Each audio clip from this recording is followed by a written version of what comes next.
Hi, everybody. So today we're going to talk about a type of coin that you may have seen referenced if you're frequenting numismatic auctions or other things, but it's not something that scholars talk about a whole lot. This is a Roman imperatorial denarius. So what is a Roman imperatorial denarius? Well, this is really a term that's used by numismatics folks to cover the coins that were issued roughly in the period between Julius Caesar crossing the Rubicon at the beginning of 49 BC, and Augustus's victory at Actium in 31 BC. This is a moment where you have a breakdown in the authority, the central authority in the Roman state, and you have lots of individual commanders with armies that are issuing coins kind of in their own name. So what you see on this coin, for example, this is a very famous coin. This is a coin issued by Julius Caesar.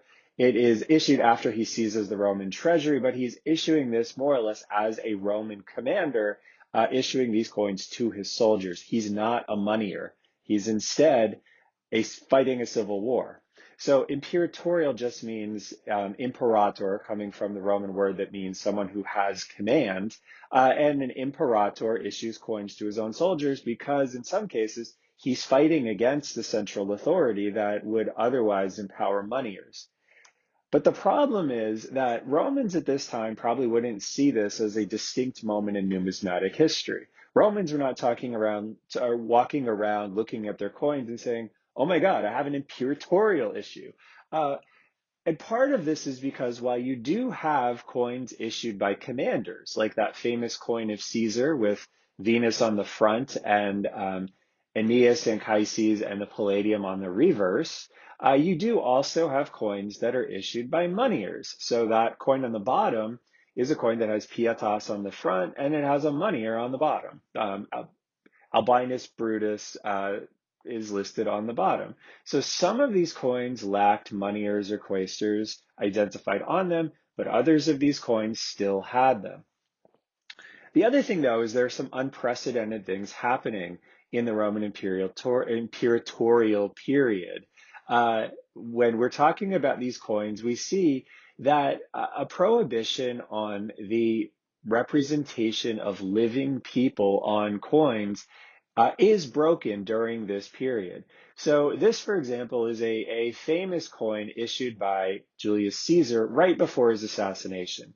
It's a coin that we'll talk about a little bit more in the Cool Roman Things section or playlist of this channel.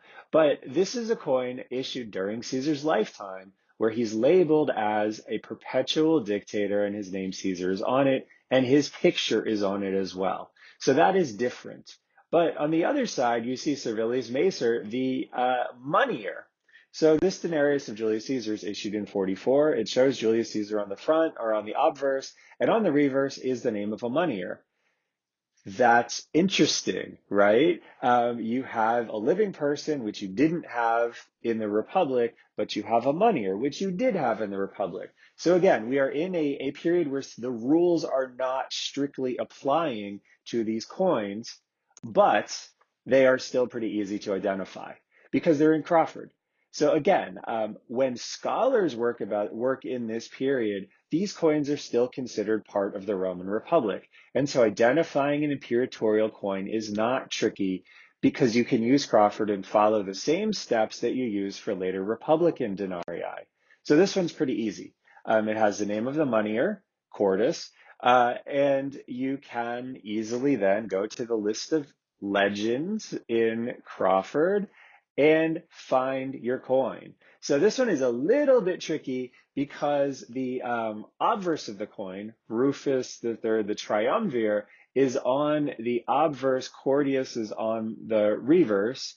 And so you can look at the obverse so you can find most of the Rufus legend. This is Rufus triumvir.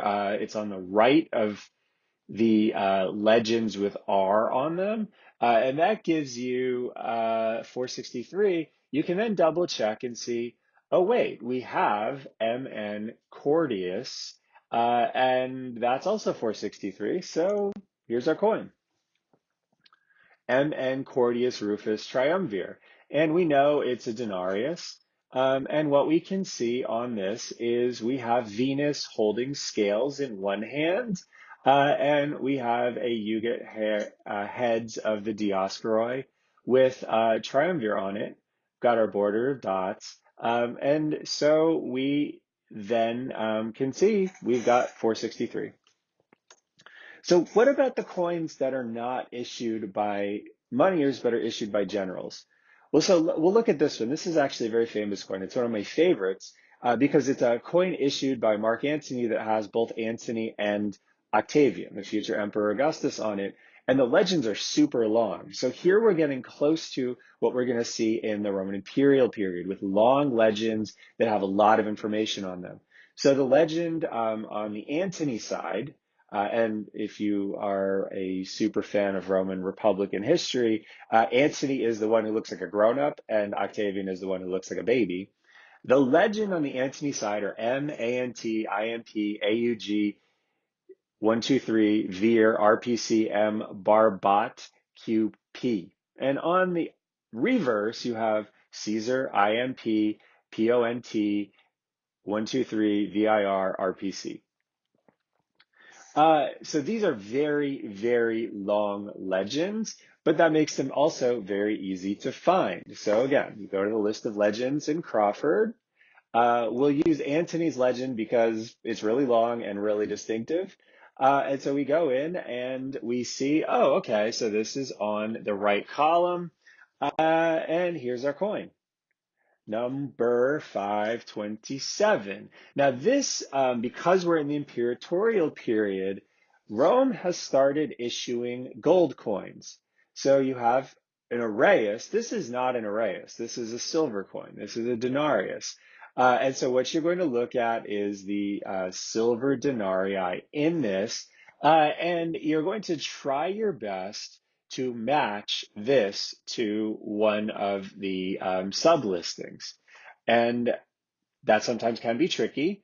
Um, but you have here an obverse and a reverse where you have both Octavian and Antony. And so this is going to be number 2 because number 3 on the denarii has a head of Lucius Antony and not Octavian. Lucius Antony is the son, or I mean, sorry, the brother of Antony. Um, so you want the one with Octavian. So that is 5,172. All right, thanks a lot. Next time we're going to talk a little bit more about Octavian and how to find and identify his coins as he shifts from being Octavian to being Augustus. Thanks.